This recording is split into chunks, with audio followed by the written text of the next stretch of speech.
찍는 구도. 사진 찍는 구도를 물으면 우리 1시간을 갈까요? 그런데 간단하게 얘기하면 길게 설명을 할게요. 자, 이렇게 있으면요, 피사체를 어디 놓느냐에 따라서 많이 달라서요. 여기 있으면 평범한 사진, 여기 두면 좀 안정적인 사진, 이런 데 두면 약간 불안한 느낌? 그렇게 되고, 예를 들면 저는 균형이라고 생각을 해요, 구도는.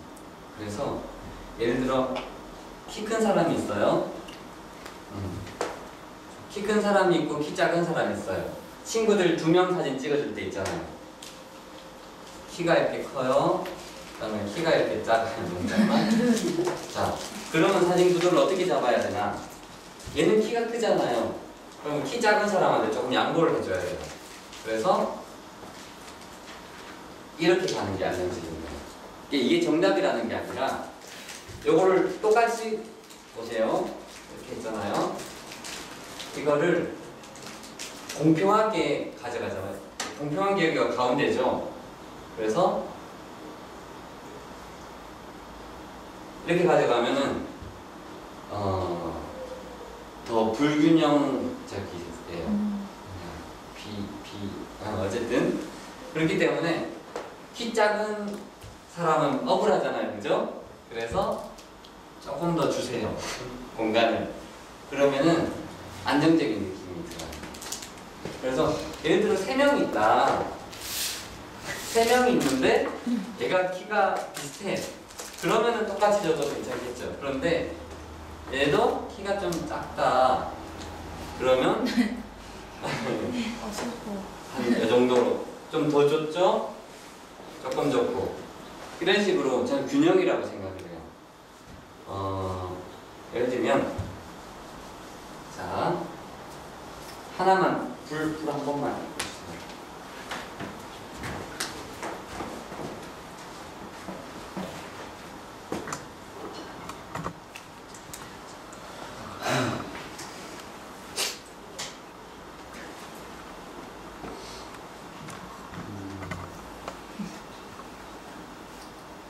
이거 보세요. 이거 뭐야?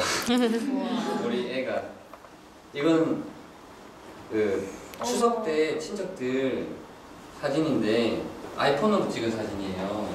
그러니까 핸드폰으로 찍어도 그냥 그 좋은 카메라가 아니에요. 또 저의 카메라는 비싼 카메라가 아니거든요.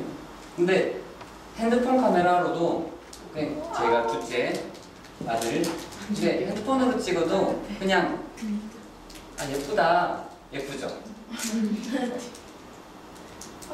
내가 첫째 딸. 그러니까 제 아들. 이게 다 핸드폰으로 찍은 사진이에요. 그러니까 이건 그 사촌.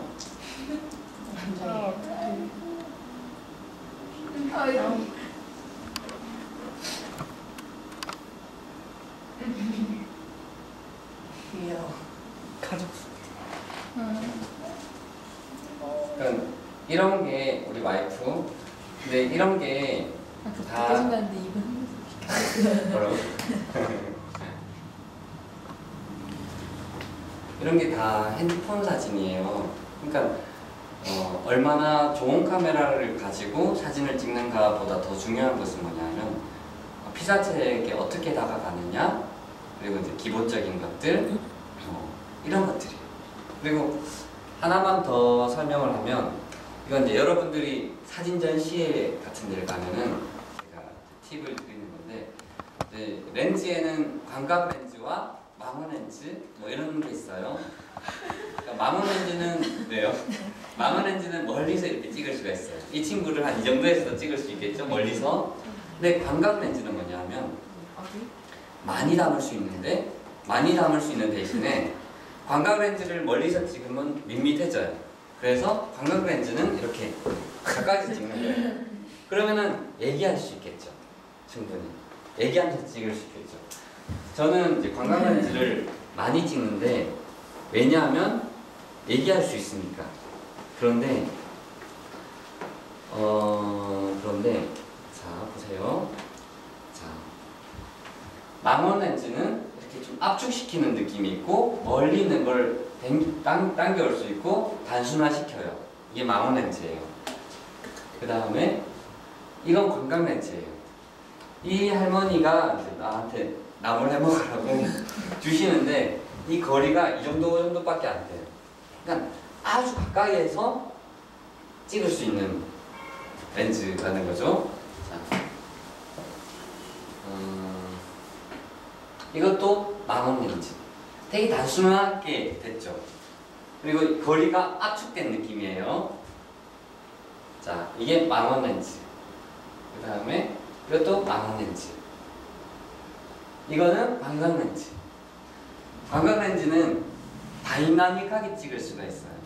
가까이 다가가면 이 친구와 이 친구의 거리는 여러분들 서로 앉은 옆 친구들 거리밖에 안 돼요. 근데 상당히 떨어진 것 같죠? 그러니까 이게 좀 입체적으로, 역동적으로 나올 수 있는 게 광각 렌즈. 이게 망원 렌즈. 이게 광각 렌즈. 이렇게 이야기하고 울 수 있는 거리에 내가 설 수 있다라는 거예요. 이런 식으로. 이게 망원 렌즈.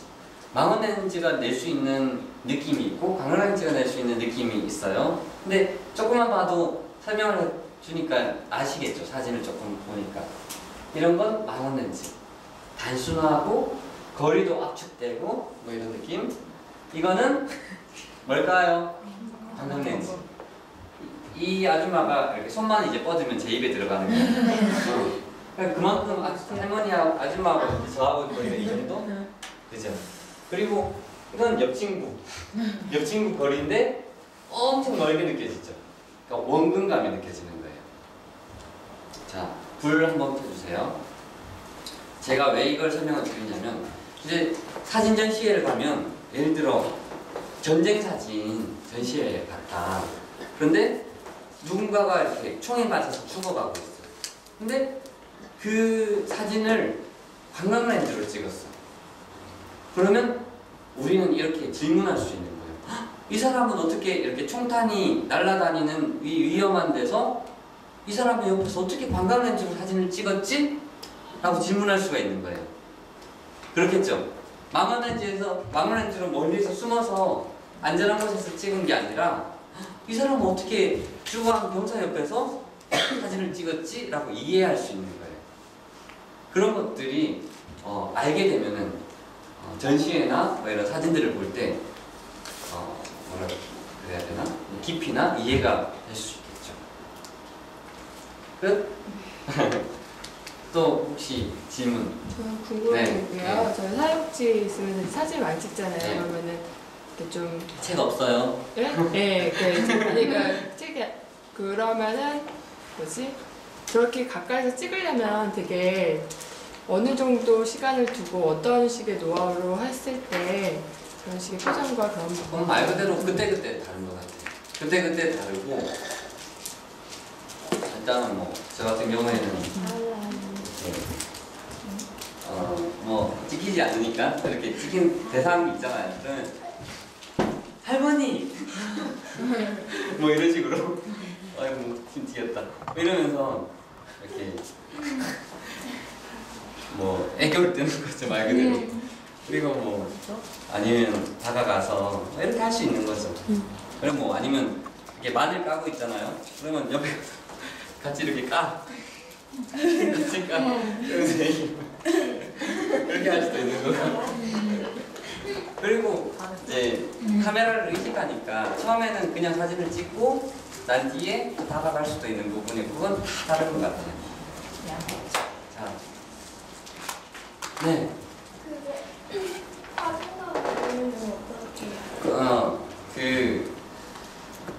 저는 이제 사진학과를 안 나왔어요. 왜냐하면 제가 얘기하고 싶은 몇 가지가 있었는데 방금 질문을 해서 생각났다 해서 얘기를 하는 건데 저한테 질문이 되게 많이 와요. 왜냐하면 저도 다큐멘터리 사진을 찍고 싶은데 어떻게 하면 좋을까요? 이렇게 처음에 이렇게 메일이 왔어요. 저는 상업사진을 전공했는데 작가님처럼 다큐멘터리 사진을 찍고 싶습니다. 그런데 그 작가님처럼 그렇게 하려고 해보니까 현실적으로 불가능합니다. 그러니까 말 그대로 먹고 살기 힘듭니다. 어떻게 하면 좋을까요? 제가 이 메일을 받았어요. 제가 뭐라고 답을 했을까요? 상업사진을 전공했으면 상업사진을 찍으세요. 대신에 우리는 이렇게 저라면 뭐 사진이고 작업이라는 영역 속에서 어떤 말 그대로 뭐 어떤 좋은 일이나 뭐 이런 것들을 하려고 하잖아요. 그죠? 이것도 가치가 있어요. 그런데 그게 아니라 이 사람을 이루는 삶이 있잖아요. 삶 속에 작업은 작은 영역이라는 거예요. 그렇다면 당신의 삶은 상업사진을 찍으세요. 상업사진을 찍는 대신에 당신의 삶을 통해서 그 일을 하세요라는 거예요. 어떤 작업의 영역이 이런 것들은 능력 나눔이 되겠죠. 능력 나눔에 이렇게 여러 가지 작업이나 좋은 것이나 이런 것들을 국한시키는 것이 아니라 우리의 삶을 통해서 그것을 만들어내면 되는 거예요. 이것은 마치 무엇과 같냐면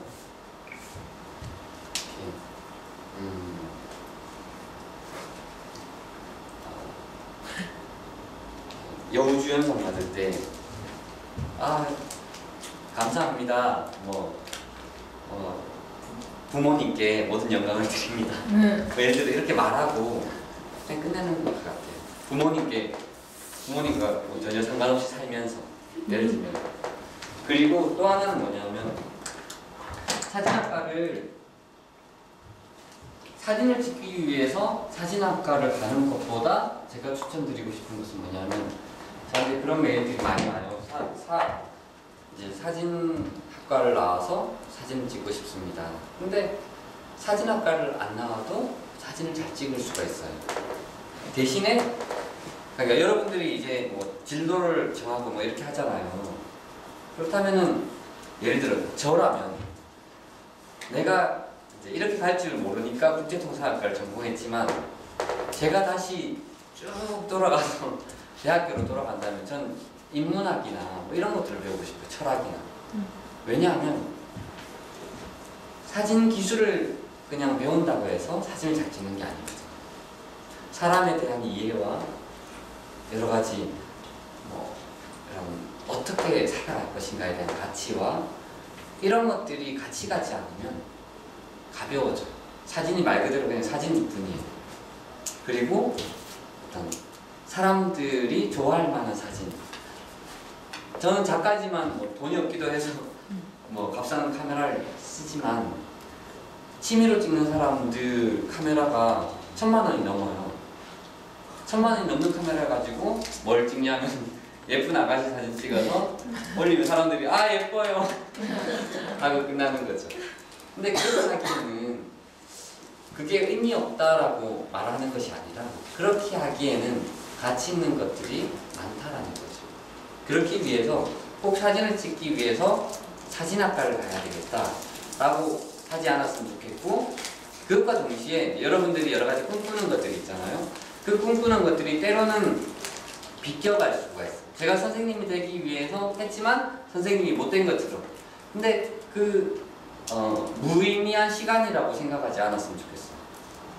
때로는 제가 자취하고 하면서 저는 고시원에서 계속 살았는데 고시원 방이 고시원에서 잡으셨나요? 이게 책상이 있어요. 여기가 벽이에요. 벽이고 이렇게 책상이면 여기가 문이에요. 이렇게 문을 열고 들어와서 잘 때는 책상 밑에 다리를 집어넣고 하면 이게 내 집인 거예요. 근데 부정하죠. 근데 그런 집에서 보내면서 많은 것들을 또 알게 되는 거예요. 말 그대로 공기나 붓기까지, 먼지에 이런 흩날림까지. 그러니까 내가 보내는 시간이 무의미한 시간이다 아니라 허무한 시간조차도 나중에 되면 그 시간 가치가 있어져요. 그렇기 때문에 파이팅. 됐나요? 끝? 끝? 와. 와.